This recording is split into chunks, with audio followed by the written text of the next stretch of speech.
Alright, it's Sunday up at the tiny house, and did a couple of projects yesterday.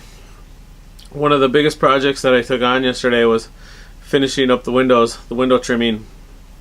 So the video you're about to watch is finishing up this last window. I didn't have a miter saw up here this weekend, so I actually finished trimming it with a skill saw, with a circular saw. So this video is going to be called trimming a window with a circular saw. Definitely not recommended, but I mean, it can be done, and it turned out really nice. It looks just as good as the other windows that I did with the miter saw, and I'm pretty happy with it. So hope you enjoy the video, and thanks for watching.